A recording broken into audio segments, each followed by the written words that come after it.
Oi, boa noite, sejam bem-vindos ao Multiverso. Essa Masterclass de hoje é parte da programação do Multiverso, que vai até dia 27 de outubro.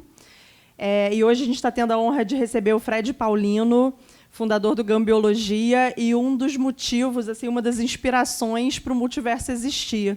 O Igor, nosso curador, a nossa equipe, os artistas, somos todos muito apaixonados pelo trabalho dele, então espero que vocês gostem para vocês e estejam tão ansiosos quanto a gente está pela fala dele hoje. Obrigada. Obrigado, Gisele. Belas palavras, viu? Fiquei lisonjeado. Gente, boa noite. Obrigado mais uma vez pelo convite e pelos guerreiros que conseguiram chegar, apesar da chuva. Eu vou falar hoje num momento muito emotivo, que até trouxe um lenço aqui no bolso, pode ser que eu chore em algum momento. A gente está fazendo 10 anos nesse projeto, a gente perdeu o Ganso esse ano, que era um parceiro muito especial. E ontem a gente abriu uma exposição em Belo Horizonte em que a gente fez uma homenagem para ele. Então, está num momento de muita sensibilidade, assim, apesar da alegria dessa trajetória do projeto de 10 anos, né? Esse ano a gente teve essa perda, e essa exposição lá em Belo Horizonte ontem provavelmente foi um marco dessa história toda. Então, eu inverti toda a lógica da minha apresentação hoje à tarde, tomei essa decisão de fazer de trás para frente, ou seja, de hoje para ontem, e não do início para o agora. E também uma apresentação que passa muito pelo lado afetivo desse projeto, porque, sem dúvida, isso é dentro dessa trajetória e do grande número de gente que, de alguma maneira, já contribuiu, essa parte afetiva também sempre foi muito relevante e muito determinante para que as coisas acontecerem da forma que aconteceu. Mas, basicamente, a gambiologia é um neologismo, né, que é uma provocação sobre uma suposta ciência da gambiarra, mas, ao mesmo tempo, também tentar pensar a gambiarra e a tecnologia como aliadas, de alguma maneira, como que essa retroalimentação dessas duas ideias ou dessas duas formas de conhecimento podem gerar criações, iniciativas, etc. O que tem de curioso e que é determinante nessa história toda que eu vou contar hoje aqui é que as definições, ou as possíveis definições de tecnologia e gambiarra são muito parecidas. Isso foi uma coisa que eu só me toquei depois que a gambiologia já estava rolando há alguns anos, e por algum motivo eu decidi buscar essas definições tipo na Wikipedia e em alguns dicionários, e tirando uma média dessas possíveis definições, basicamente as duas acabam sendo muito parecidas. Ambas passam por técnicas, por materiais, por uma forma de conhecimento ou por um estudo, por meio de artefatos, ou ferramentas, ou objetos, para resolver problemas que a gente tem na nossa vida cotidiana. Logicamente que, em níveis técnicos, se você pensar uma gambiarra e uma tecnologia digital, por exemplo, isso é bastante diferente, mas, na essência, o objetivo com que essas duas coisas atuam sobre o mundo ela é muito parecida. E o que difere, principalmente, é o que está em vermelho, que é a questão da improvisação e da customização, né, do ajuste, da transformação, da diferenciação que a gente teria na gambiarra, enquanto no universo da tecnologia as coisas são sempre lineares, sempre padronizadas, sempre seriais. Então, a grande diferença dessas duas definições, por mais que elas sejam parecidas, é essa questão da improvisação e, principalmente, o que está sublinhado aí, que é a palavra atitude. Enquanto a nossa relação com as tecnologias geralmente é muito passiva, é uma relação de usuário, né, perante um produto, e também de consumo, quando a gente fala na gambiarra, é uma construção que exige uma atitude, uma atividade, ao invés de uma passividade, para resolver esses problemas e criar esses objetos de que você tem necessidade. E aí, pensando um pouco um guarda-chuva aí de conceitos que circundam esse projeto, a gente tem de gambiarra de tecnologia, mas também de faça você mesmo, que é o do it yourself, né, postura de você fazer as coisas e não necessariamente contratar produtos ou contratar profissionais para fazer as coisas por você. Tem a ideia de hack, e aí a gente tem que pensar o hackeamento como, para além do universo da programação, né, das redes, que é como normalmente isso é compreendido, a gente tem que pensar o hack como a possibilidade de você usar um sistema de uma forma diferente, você transformar um sistema para usar ele de uma forma diferente a que ele tinha sido planejado. Então, quando você faz um hack no programa de computador, você está interferindo no código para que esse programa atue de uma forma distinta ao que ele foi pré-programado. E aí você pode pensar isso, inclusive, para objetos. Quando você pega um objeto e dá a ele uma nova funcionalidade, misturando muitas vezes com outra coisa, você acaba criando um terceiro significado, que eu chamo de hackeio também. Tem a ideia de acumulação criativa, que a gente vive em um tempo em que é gerado muito lixo, muito resíduo, muita coisa supérflua, que entra aí num suposto ciclo de reciclagem, mas que, na verdade, a gente sabe que não é bem assim. E a gente vive num tempo também que a questão da memória é muito frágil, tudo é muito instantâneo, muito passageiro, a gente acaba criando uma relação com o passado que é uma relação meio nostálgica, assim.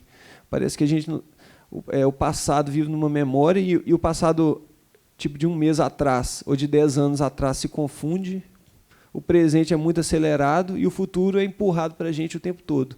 Então, eu acredito que a gente, tipo, a nossa geração, minha para baixo, sei lá, vive uma relação meio, uma tensão mesmo com essa ideia de tempo, e a acumulação acaba sendo um resultado disso, né? A gente vai guardando objeto, você vai na Praça 15 comprar coisas que parecem antigas, e aí isso confunde com o vintage que é feito no design de 2018. Então, é uma coisa meio estranha, e pensar a acumulação como um processo criativo acaba sendo o resultado disso. Então, tem essa ideia da acumulação, do colecionismo, né, e de o que você pode fazer com esses objetos que não seja simplesmente decorar a sua casa. Aí, dentro dessa mesma lógica, a ideia de reuso, também como uma possibilidade de tensionar o consumismo. Então, quanto mais a gente conseguir usar o que a gente já tem e reusar depois que as coisas já não funcionam mais como deveriam, talvez, isso acaba sendo, inclusive, uma questão ecológica. E eu prefiro usar a palavra reuso do que sustentabilidade, porque também sustentabilidade, que é o termo comum, assim, mais recorrente, acabou ficando tão marqueteiro que também acaba no mesmo baú de significados passageiros, assim. Daqui a pouco sustentabilidade já virou commodity. Então, reuso eu acredito que é mais real mesmo. Tem a ideia de design não minimalista, que foi também surgindo muito espontaneamente nessa trajetória do projeto, que assim, enquanto eu estava estudando, começando a trabalhar com design, o mais cool era a gente ter um Apple, um produto que é todo clean. Você vê o design das residências, vamos dizer assim, medianas hoje em dia, os projetos de decoração, arquitetura, tudo minimalista, tudo aquela coisa clean. Mas eu acho que isso é muito distante do que é a realidade histórica e estética que a gente tem aqui no Brasil. Então, as nossas raízes estão muito mais calcadas numa coisa do barroco, do indígena, que é uma estética de abundância. Não é minimalista, definitivamente. E isso acaba reverberando em todos os projetos que já foram realizados também pelo Gambiologia.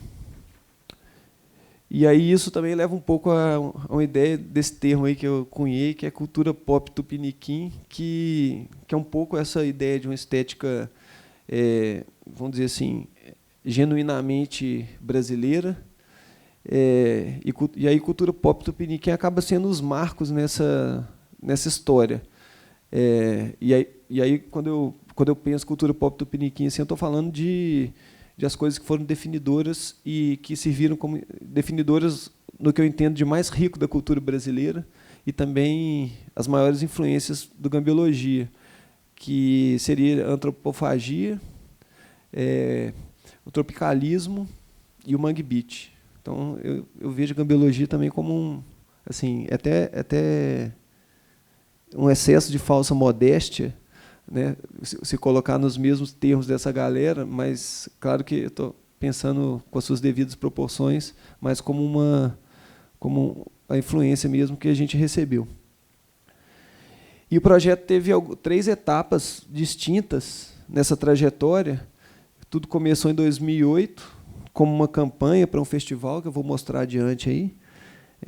A partir de 2009 se configurou como um coletivo, que era formado por mim, pelo Ganso e pelo Lucas Mafra, ambos designers de produto, mas que geralmente as iniciativas eram meio que coordenadas por mim mesmo assim, e realizadas coletivamente. E a partir de 2015, quando o Lucas resolveu sair, eu e o Ganso diminuímos um pouco a produção autoral, a coisa ficou ainda mais centralizada em mim, e aí, hoje em dia, eu apresento Gambiologia como essa plataforma que propõe ideias e iniciativas em torno de todos esses conceitos dos quais eu falei aqui, envolvendo uma rede ainda maior de pessoas. Então, deixou de ser esse coletivo e virou uma rede mesmo, assim. Claro que parte um pouco tem esse núcleo central, até porque a gente precisa de grana para fazer as coisas, e alguém tem que buscar esse dinheiro. Mas hoje em dia eu considero que a Gambiologia realmente está conseguindo se aproximar do que era a provocação inicial que a gente fez sem nenhuma ambição assim, de ser mesmo uma espécie de uma ciência. E a ciência é aberta. Então, qualquer pessoa que participa de uma exposição, de uma oficina junto com a gente, ou da revista e tal, acaba sendo gambiólogo da mesma maneira que eu sou. E a ideia ideal para mim assim de futuro é que o dia que eu for embora, que a Gambiologia permaneça por meio dessas outras pessoas. Bem, aí a inversão que eu fiz hoje foi que eu vou fazer a apresentação do repertório, né, dessa trajetória de trás para frente, começando de ontem, desde 2000 até 2010. Eu acho que apresentar dessa forma é uma coisa que eu tenho praticado cada vez mais nesse tipo de fala, assim, porque a memória atual acaba sendo mais imediata, né? Fica mais fácil de você pensar do hoje para ontem do que você começar lá atrás e chegar, sei lá, tipo, eu fui sacando isso assim, vendo espontaneamente nas palestras e tenho preferido fazer assim. Então, ontem eu inaugurei uma exposição chamada Maquinações, no Sesc Paládio, em Belo Horizonte. É a terceira edição de uma exposição, de um projeto maior de exposições coletivas sobre gambiologia, chamado Gambiólogos. E Maquinações é a terceira edição com um recorte específico em cima da criação de máquinas. Então a ideia é pensar artistas e engenheiros e como que a interseção dessas duas coisas pode gerar obra de arte. Quando que o artista precisa de ser um pouco engenheiro, precisa de ser um técnico, e quando que um técnico ou um engenheiro precisa de ser um criativo e pensar e criar arte. Por muito tempo, essas duas coisas estiveram relativamente afastadas assim na criação artística. Os artistas, por muito tempo, necessitavam contratar fornecedores, muitas vezes, para desenvolver as soluções técnicas, e eu acredito que, hoje em dia, em grande medida, pela disseminação do que se chama de cultura maker, essas duas coisas estão se aproximando de novo. Então, a gente teve uma performance criada pela Juliana Porfírio, que é uma artista de BH e Uneville. Um trabalho inédito, monumental, assim, que são esses braços giratórios do Zavin, que é um francês radicado aqui no Rio. O trabalho do Palatinic, que é um dos pioneiros na arte cinética e eletrônica, né? E essa instalação do Ganso, póstuma, que a gente reproduziu uma outra instalação anterior dele, e aí a entrada da exposição. Entre junho e julho, essa exposição teve aqui no prédio do Oi Futuro, 2 andares abaixo, e aí na direita é a instalação do Ganso, o trabalho do Palatinic, uma área bem menor do que a gente conseguiu trabalhar em BH, ficou meio assim uns puxadinhos, mas eu acho que deu o recado. O trabalho da Sara Landa de som, um trabalho interativo do Leandro Lima e da Gisela. Esse é o Ganso, que infelizmente faleceu 4 dias depois da abertura aqui, foi surreal. No primeiro semestre desse ano, eu estive na África do Sul para participar de um festival, o Simpósio Internacional de Arte Eletrônica. Fiz uma mini instalação lá sozinho, assim, só com objeto coletado na rua. Num processo de 3, 4 dias dentro da galeria, cheguei lá sem nada, só levando um outro eletrônico e fui fazendo de improviso essas peças. E aí foi uma viagem especial também, porque depois minha família foi, minha mulher, minha filha, a gente ficou passeando na África do Sul. Isso aí é lá no Museu do Apartheid, em Joanesburgo, a Flora. Antes disso, eu estive em Madrid, participando do Media Lab, de um projeto, um laboratório chamado Interativos, no Media Lab Prado. E aí foi a mesma ideia de sair coletando coisas na rua. Tinha um grupo de 7 pessoas envolvidas, trabalhando junto comigo. E, além das lições básicas de gambiologia, teve esse processo de recolher os materiais e também fazer um trabalho de improvisação, durante 7 a 10 dias, se não me engano. Chamado Mad Hackeio. Oh, desculpa. Putz. Ah, não. Tá. Foi mal.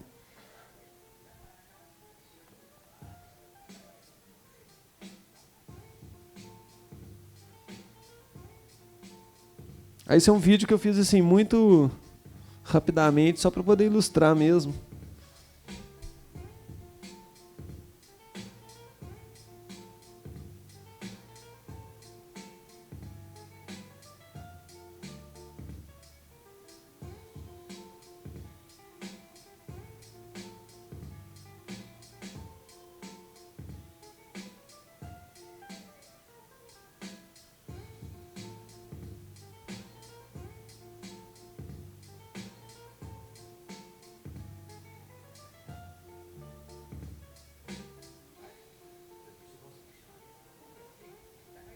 Essa é tipo um aquecedor de ambientes assim que eu achei na rua lá. Virou tipo uma televisão.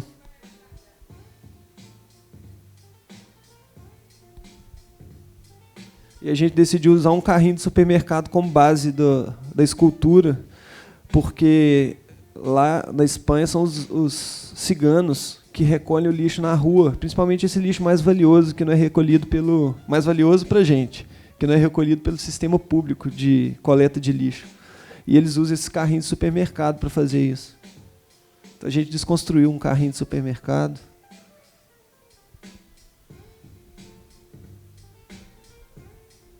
E tinha 45 eletrônicos ligados, funcionando aleatoriamente. Bem, em 2017 eu aprendi a fazer cerveja artesanal e montei dentro do meu ateliê uma cervejaria como parte do processo criativo. Em 2017 a gente lançou a 4ª edição da revista Facta, que é a revista de gambiologia, com o tema Hacker. Essa é a imagem da capa, que é um computador montado em uma feira, em uma caixa de tipo engradado de feira. Em 2017 também eu estive lá na Colômbia participando do mesmo festival, o ISEA, né, o Simpósio Internacional de Arte Eletrônica, e foi muito gratificante que eu estava assistindo uma palestra de uma pesquisadora brasileira residente nos Estados Unidos, e aí, de repente eu dei de cara com um trabalho meu, assim, tipo, sendo citado junto com Mário Pedrosa, com Oswald de Andrade, uma galera tipo da pesada, muito inspiradora. Eu tirei essa foto assim para mandar para prestação de contas. E aí, na mesma viagem para a Colômbia, também teve uma oficina num laboratório chamado Exploratório, em Medellín, dentro da mesma lógica de fazer coleta de objetos na rua. E aí lá nós formamos 4 grupos. E esses aí são os resultados dessa oficina. A gente foi nessa feira chamada Los Puentes, que é tipo uma praça 15 mesmo, mas assim, massiva, bem maior. E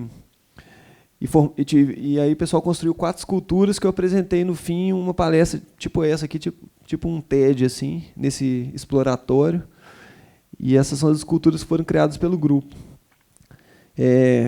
Cada uma era um device para fazer alguma coisa relacionada à comunicação. E, na sequência, eu participei de um seminário no Museu de Arte Moderna de Medellín, que foi incrível também, porque eram pessoas dessa rede que eu estava comentando, de arte e tecnologia, gambiarra, precariedade, etc., de vários países da América Latina, incluindo os laboratórios rurais. Eles dividiram por tema, assim, cada fala. Foi incrível. Durante um dia, foi tipo uma coisa muito intensa. Quem for Medellín deve ir nesse prédio, que a arquitetura é muito foda. E isso é entre 2000. Outra coisa, mudando totalmente de assunto, entre 2015 e 2017, eu atuei como consultor da Fundação Telefônica para um programa de empreendedorismo e tecnologia, até assim, relativamente mais comercial do que tinha feito até então, mas, ao mesmo tempo, também uma pegada social muito interessante, porque ele rodava em 4 cidades, cada uma em uma região do Brasil, desde Santarém até São Paulo, e Bahia e tal. E aí foi quando eu tive que, pela primeira vez, metodologizar um pouco mais assim os processos de oficina que eu tinha feito até então. Então, é uma consultoria junto a esses jovens que estavam tendo um programa praticamente anual sobre empreendedorismo e tecnologia. E aí tive que desenvolver vários tópicos, vários protótipos, para ensinar os educadores que rodavam no programa, para eles poderem replicar isso depois. Tipo assim, índio da Amazônia, mexendo com Arduino e tal. Exatamente por isso que eles me chamaram, assim, como falar com essa galera que tem uma relação muito distante com a tecnologia, como falar sobre programação, sobre eletrônica, para essa galera. E aí eles reconheceram no Gambiologia um pouco uma possibilidade de fazer essa ponte de uma maneira mais natural e espontânea, e durante 3 anos eu desenvolvi esse trabalho. Isso aí são alguns protótipos, e dentre eles veio desse carrinho aí feito numa escova de cabelo, que acabou virando uma oficina muito eficiente, assim, para falar um pouco de mecânica e reaproveitamento. Isso foi em 2015. Foi assim que o Lucas saiu do projeto. Eu e o Ganso, a gente tinha uma exposição marcada. Esse é o nosso cenotécnico, o Marcos Lustosa, e montamos essa exposição no mesmo lugar onde está o Maquinações, que inaugurou ontem, o Sesc Paládio. Essas são algumas das peças que a gente fez na época. Estava com mania de fazer esses trocadilhos assim, de LED. Aqui acho que é vídeo. Opa, espera aí.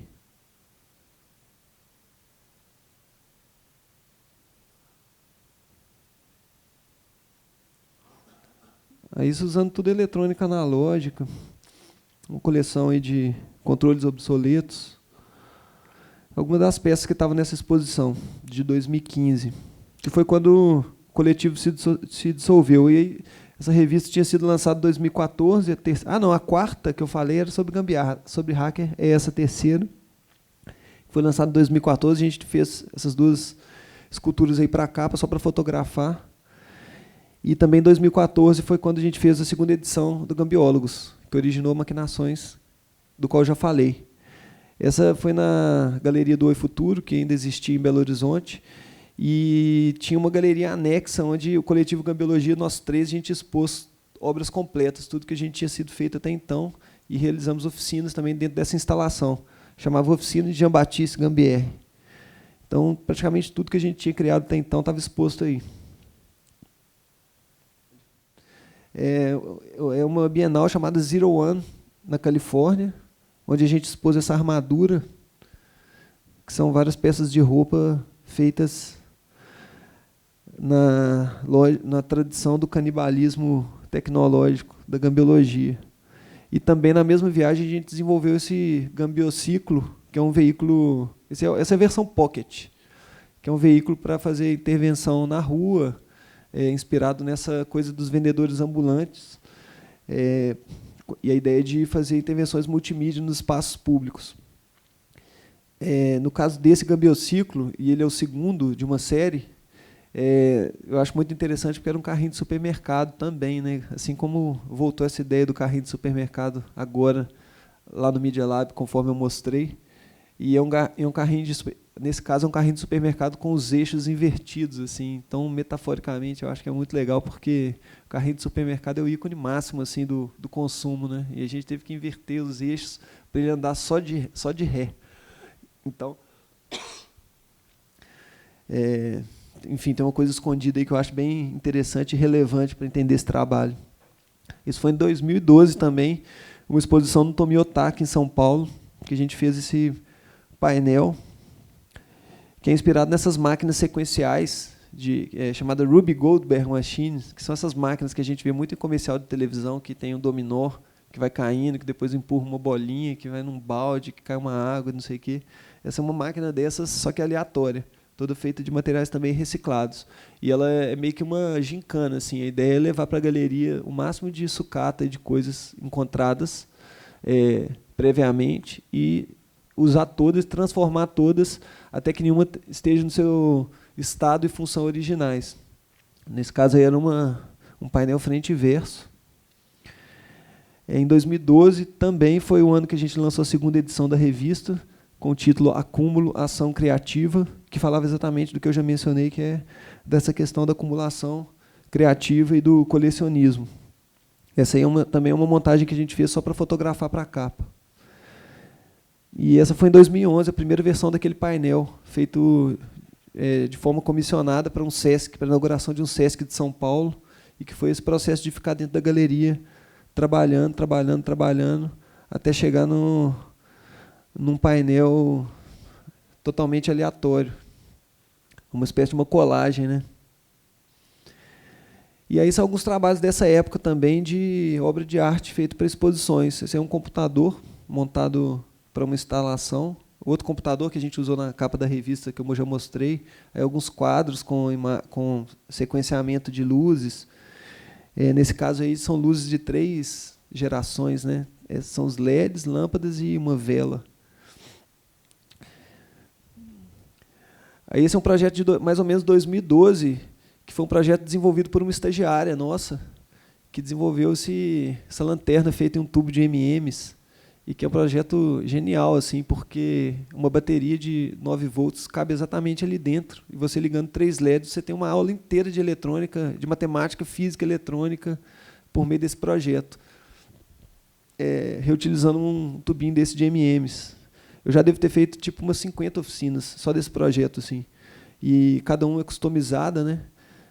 Não só pela cor, mas com adesivos, e pessoas de qualquer idade podem aprender um pouco de eletrônica por um projeto que é lúdico e de design, no fim das contas, sem precisar de comprar o chinês, né?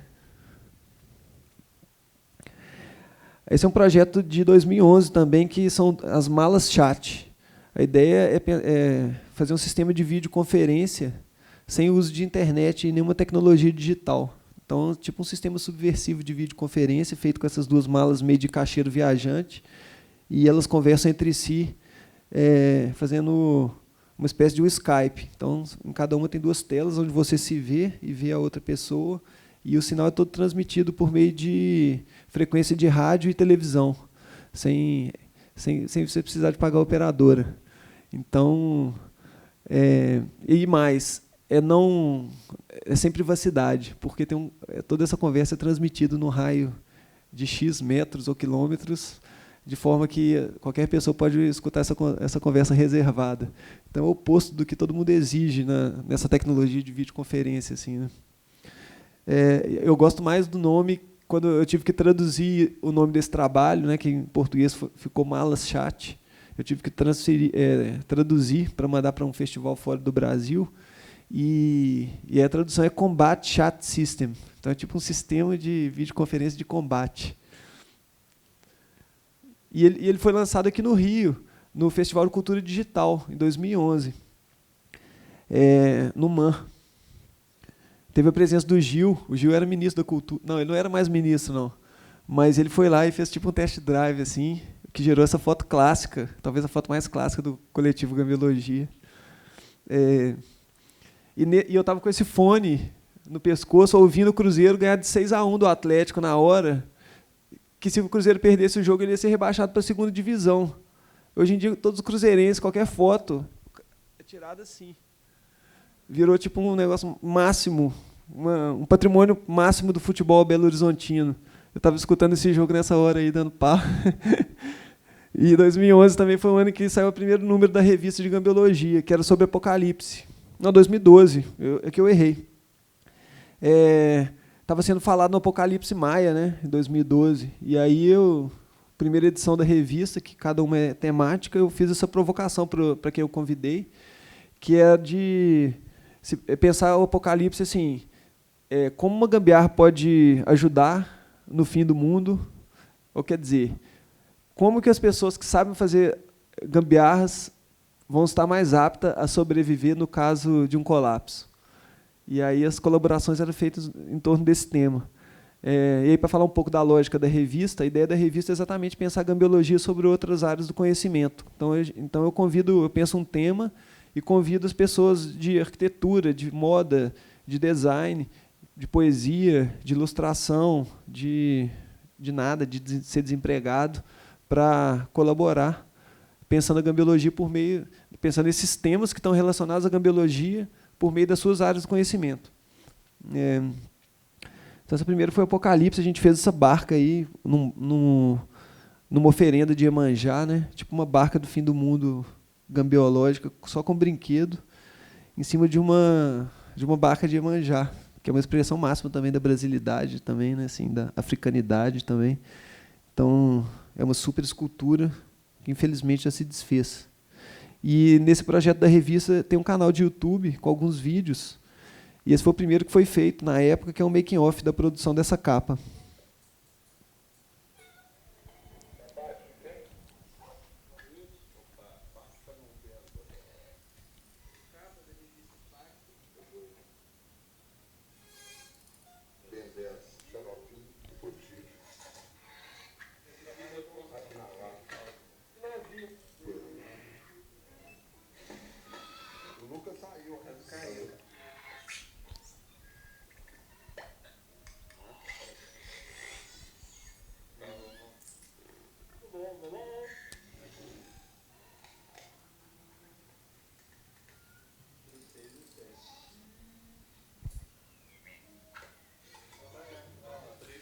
Esse canal tem videoaulas, entrevistas, é bem legal. Sempre relacionado com conteúdo escrito, claro. Então, uma entrevista, tal, que está na revista, tem ela em vídeo.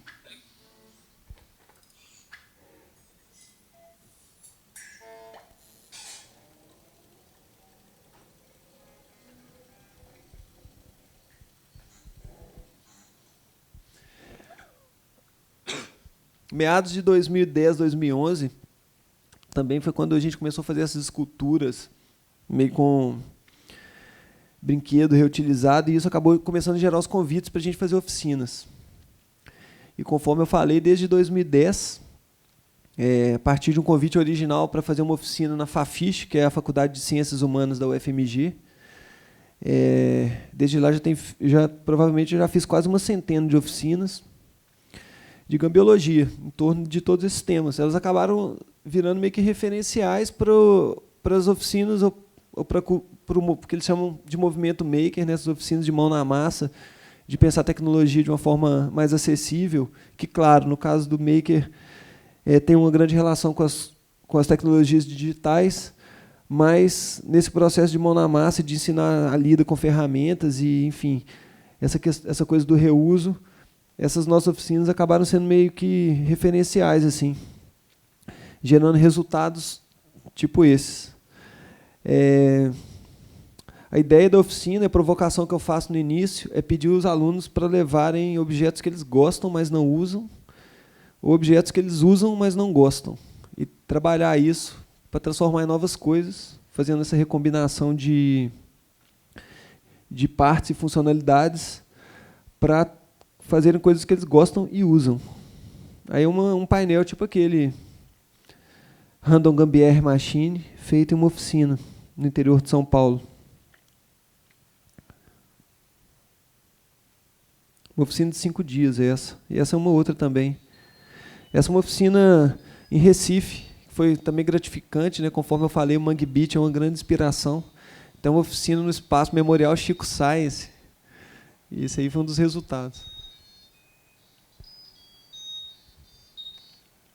Eu brinco que é tipo uma conversa falando assim, os dois perguntando qual vai ser a próxima geração dessa tecnologia, do qual a gente é formado, só que eles não chegam em consenso, não chegam a nenhuma conclusão.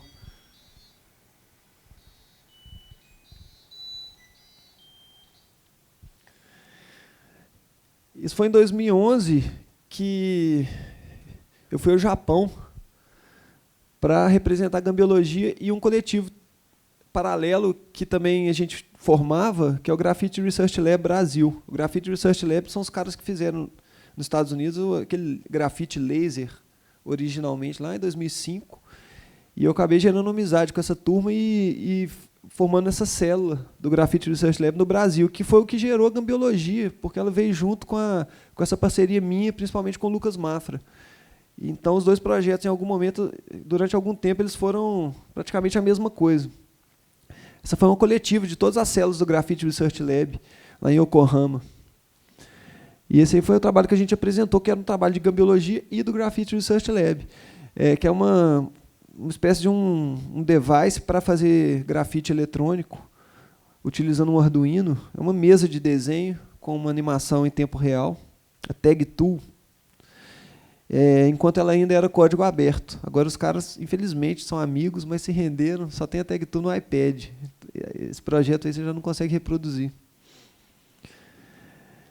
E 2010 foi o ano em que rolou a primeira exposição Gambiólogos também, lá em BH, em um espaço cultural chamado 104, onde a gente lançou o Gambiociclo original, que foi um projeto especial assim, feito por uma lei de incentivo específica lá de Minas Gerais, que já não existe, que era muito legal, porque tinha uma categoria só para novos formatos, e eles entenderam que o Gambiociclo se encaixava em novos formatos. Na época o projeto ainda não tinha o alcance que tem hoje em dia, né? Então também foi um projeto aprovado com muito suor e que circulou bastante. A gente chegou a ganhar uma menção honrosa no Ars Eletrônica, que é tipo um dos principais festivais de arte do mundo, de arte eletrônica do mundo na Áustria. Eu até fui lá representando também naquele mesmo ano que eu fui ao Japão. E o Gambiociclo ganhou essa menção honrosa. E foi muito legal porque ele cumpriu tipo um ciclo assim. Foi feito, aí ele foi exposto em galeria, aí ele foi usado para fazer muita intervenção urbana, dessas de grafite eletrônico. Isso aí foi uma tour no interior de São Paulo, a convite do Sesc, em que ficou 3 semanas, cada dia uma cidade. Foi incrível. E aí, no fim, ele sonorizou o bloco de carnaval. Então, assim, ele cumpriu um ciclo. Foi tirada uma inspiração dessa cultura de rua, né, desses vendedores ambulantes. Aí ele entrou para o circuito de arte, aí ele foi para a rua, dentro do circuito de arte, porém na rua, e depois ele saiu do circuito de arte e entrou para o carnaval, ou seja, ele voltou para o espaço que era a sua inspiração original. Aí depois que aconteceu isso aí, sonorizando 2 anos um bloco de carnaval chamado Chama o Síndico, que começou com tipo 50 pessoas e agora tem 50 mil. E depois que ele sonorizou os 2 primeiros anos, assim, aí tipo, eu aposentei o Gambiociclo, porque eu tive o entendimento total que ele já tinha cumprido sua missão.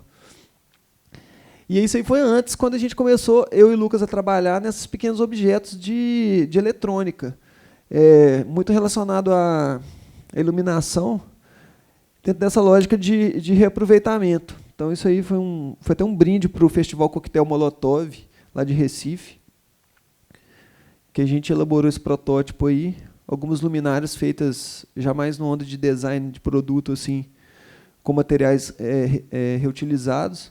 Esse aí ilustra uma coisa interessante, que vale uma menção, que tem a ver com aquela lanterninha de M&M's também, que é a ideia de coincidência industrial. Não sei se alguém é estudante de design aqui, mas coincidência industrial é um termo cunhado pelo Guto Lacasse, e que fala sobre dois materiais, ou 2 peças que não foram projetadas para estarem juntas, cada uma vem de uma origem totalmente distinta, mas elas têm um encaixe perfeito. Sempre assim, uma rosca de um produto que vai numa rosca de outro e que elas fit together perfectly. Então, com isso, você sempre consegue gerar novos produtos, usando o mínimo de materiais, porque nem parafuso, muitas vezes, é necessário. Então, nesse caso, é uma tampa daquelas de camisinha de cerveja, branca, em uma lata de manteiga que encaixou ali na pressão perfeitamente, e em cima é um vidro, que é um painel industrial, de fábrica, assim, de esses painéis tipo elétricos, que também encaixava só na pressão ali em cima. E com isso foi criada uma luminária, né, com essa dupla coincidência industrial. Isso é uma coisa para ficar ligado, quem gosta de design customizado, assim, porque sempre te dá soluções a partir de materiais que você já tem. E aí, voltando lá para 2008, foi quando eu recebi o convite desse senhor, que infelizmente também, assim como o Gans, foi um mestre que eu perdi nesse meio tempo, o Minelli, um professor da área de comunicação da UFMG. Eu sou formado em ciência da computação, mas frequentei praticamente mais a escola de comunicação e arte do que a computação. E o Minelli convidou, ele era curador de um festival chamado Arte Move, Festival Internacional de Arte e Mídias Móveis, do qual eu fazia o design gráfico. Eu tinha um estúdio de design, na época eu tinha 15 funcionários, que deixaram de existir por conta da gambiologia depois. E a gente fazia o design desse festival, e no terceiro ano que a gente estava fazendo esse trabalho, foi 2006, 2007, 2008, a gente teve a ideia de trabalhar uma armadura que seria feita, que seria para uma provocação em relação à ideia de alta tecnologia. Então, seria uma armadura meio apocalíptica, né, meio ciborgue, para ilustrar por meio da baixa tecnologia as funcionalidades da alta tecnologia. A gente estava falando de um festival de arte e mídias móveis quando praticamente não tinha nem vídeo em celular. É incrível a gente pensar isso, que são apenas 10 anos, mas em 2008 esses caras estavam fazendo um festival de vídeo no celular. Era o esboço da ideia de aplicativo que eles avaliavam nesse festival, assim. Tinha muito trabalho de mobile art, e foi por isso que a coisa teve uma pegada, assim, porque foi uma sacada muito inteligente, feita de forma coletiva, então, que envolveu o Minelli, esse cliente, envolveu os outros curadores do festival, dentre eles o Lucas Bambosi, que hoje em dia é um colaborador da Gambiologia também, envolveu a equipe que trabalhava no meu estúdio, esse é o Braga, que fez essas ilustrações, e envolveu o Lucas e o Ganso, que foi quem eu convidei para fazer o trabalho de freela, porque a gente era no estúdio de design. A gente fez a concepção da coisa, eu já tinha esse interesse pessoalmente por esse ambiente do ferro velho, da eletrônica, mas não tinha assim, uma oficina para executar isso, e nem tempo. E o Ganso era um cara que é um designer de produto referencial lá em Belo Horizonte, designer gráfico, que está trabalhando nisso desde a década de 70, que para mim era uma inspiração enquanto designer. E o Lucas era estagiário do Ganso. E aí meio que eu comissionei o Ganso para fazer isso junto com a gente. E durou tipo um semestre, assim. E no final o Ganso viajou e ficou eu e o Lucas, que é um cara que eu nem conhecia direito, assim, tendo que fazer o restante das peças. O Ganso fez o capacete, deixou as outras coisas mais ou menos, foi para Nova York. E a gente ficou lá, eu e a galera do meu estúdio, que chamava Osso Design, e o Lucas fazendo isso. E aí gerou uma afinidade. As fotos que foram produzidas na época para essa campanha são essas, que ilustravam, né, o cartaz, o catálogo.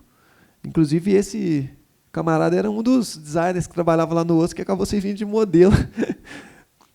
Essa aí eu brinco que é o iPhone da 22ª geração. E essa capa do catálogo que foi feita na época. E aí o que aconteceu? No fim do ano, quando o festival aconteceu, eles convidaram essa armadura para integrar a galeria, a exposição da galeria. Então, para mim, foi tipo assim... como é que fala? Esqueci o termo aqui, mas foi revolucionário, disruptivo, porque até então eu estava fazendo trabalho, eu tinha um trabalho de arte em paralelo, que era praticamente um hobby,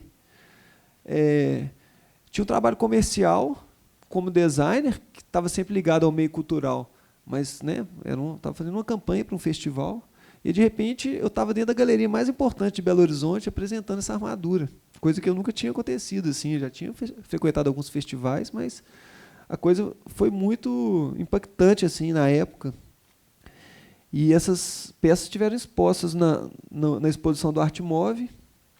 E gambiologia foi o nome que a gente batizou a armadura na época. E esse foi o primeiro texto, a primeira sinopse do Gambiologia, que não foi feita por mim. Aliás, o nome, ninguém nem sabe quem que inventou lá na época, dentro desse processo de brainstorming, assim, surgiu esse nome. Eu já tentei resgatar. Quem foi que pensou Gambiologia, o nome exatamente? Eu sei que não foi eu. Eu consultei a galera que trabalhava lá na época e também ninguém sabe, assim. Então, foi tipo um momento mágico mesmo, assim. E tudo que eu fiz desde então foi meio que ir reconhecendo as possibilidades disso e tentando guiar de alguma maneira, de uma maneira até meio caótica mesmo, um projeto que fala de improviso e que foi o tempo todo se construindo, sem um plano original, mas muito mais por uma iniciativa mesmo, levando a outra por meio da ativação dessa rede e do reconhecimento que foi surgindo espontaneamente. Essa foi a primeira sinopse, um pouco grande para ler essa altura do campeonato, mas se vocês forem lá no site do gambiologia.net, vocês vão ver. Falava muito mais da armadura e do contexto de criação dessa ideia do que de um coletivo, né, ou de uma plataforma. E tudo que eu fiz foi ter essa visão para transformar isso e chamar esses caras aí para a gente começar a história. E isso é uma tela do Google.